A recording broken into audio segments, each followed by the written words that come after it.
Fala, família vascaína, tudo bem? Sou eu, Mumuzinho da Colina. Estamos iniciando mais um vídeo aqui do nosso canal, como sempre, trazendo pra vocês aqui conteúdo do nosso Vascão. E hoje vamos falar um pouquinho sobre a vida financeira do Vasco. Pois é, o tema tá aí atrás aí pra vocês verem. Hoje recebemos muitas notícias ruins em relação a dinheiro no Vasco, né? A justiça não aceitou aí, né, o recurso do Vasco em relação ao ato trabalhista. O Vasco realmente vai ter que pagar esse ato trabalhista.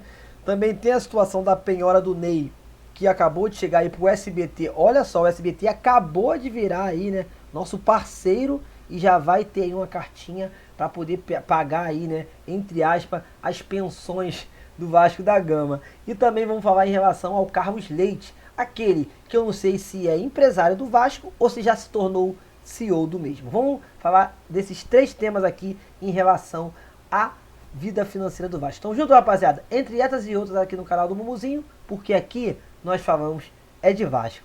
Bora lá!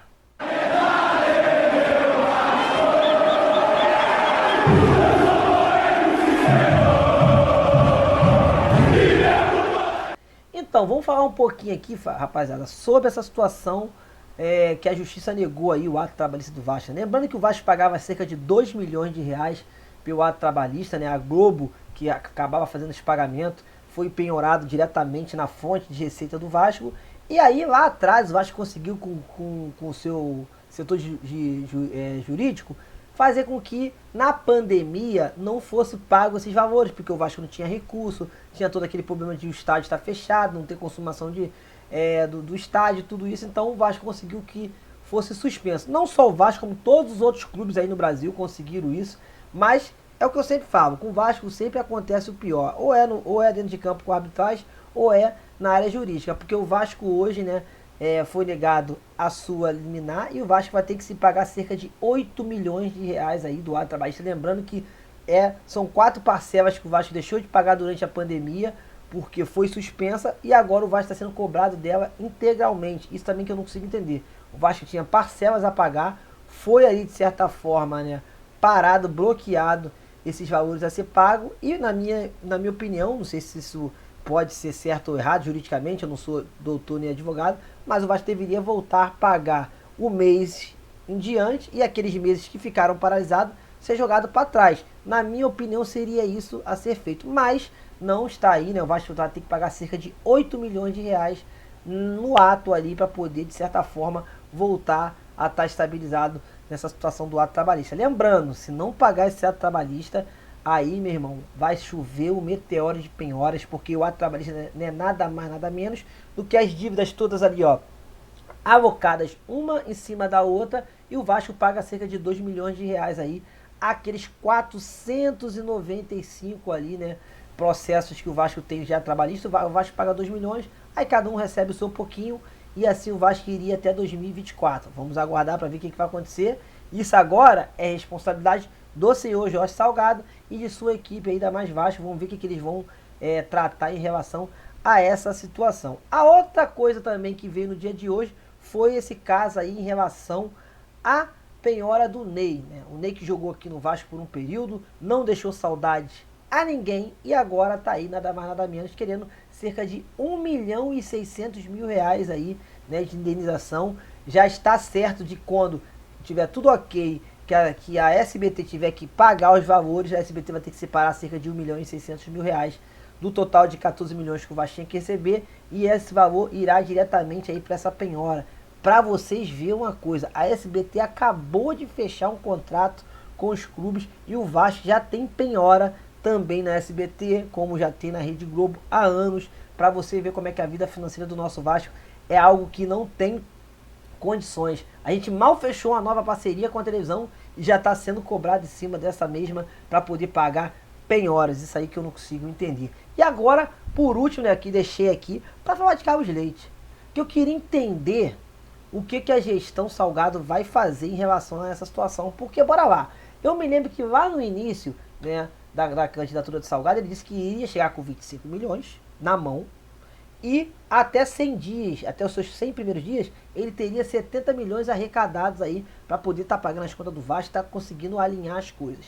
Mas eu não consegui entender o seguinte: primeiro, o Benítez, ele foi comprado por um dinheiro de empréstimo que o Carlos Leite repassou, né, para a gestão ainda Campelo, com aval, lembrando, com aval do Salgado, porque o Salgado estava no meio para poder saber se realmente ele queria que o Vasco, né, ou a atual gestão na época, que era o Campelo, renovasse o empréstimo com o Benítez. Como ele também deu aval, então ele também tem o ok dele, o que acontece? Foi pego aí um valor de R$ 1.300.000.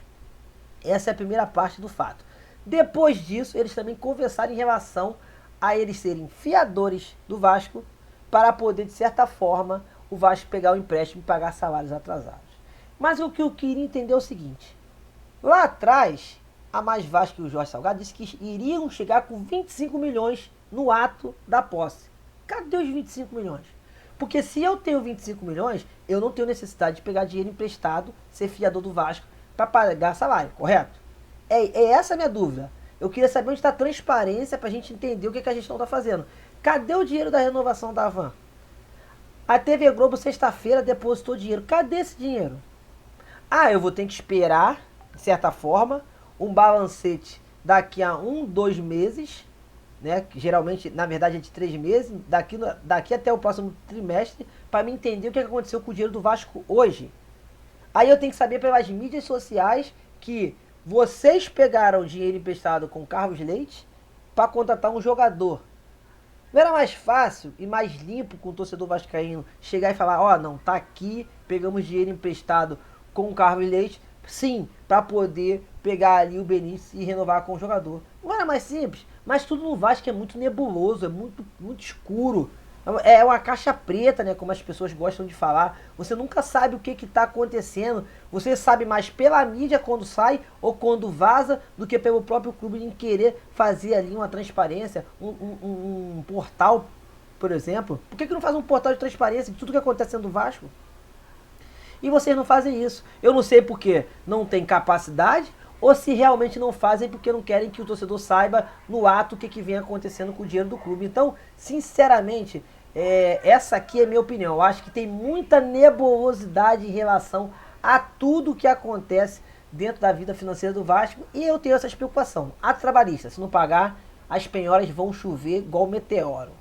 Mas essa penhora do Ney, que eu não sei como é que vai se terminar isso. Eu acho isso um absurdo, vamos aguardar, mas como o Vasco deve, tem que se pagar. Isso é verdade, o Ney não tem nada a ver com isso. E agora, essa situação do Carlos Leite aí, mais uma vez, está aí, né, dando a mão ao Vasco da Gama. Lembrando que o senhor Adriano Mendes criticava, de certa forma, o Campelo por esses atos. Lá em 2018, quando assim que chegou, pegou dinheiro para botar o time na rua para jogar Libertadores, a gestão Jorge Salgado está fazendo a mesma coisa. E aí eu pergunto ao Adriano Mendes, não é o mesmo ato? É o que eu falo.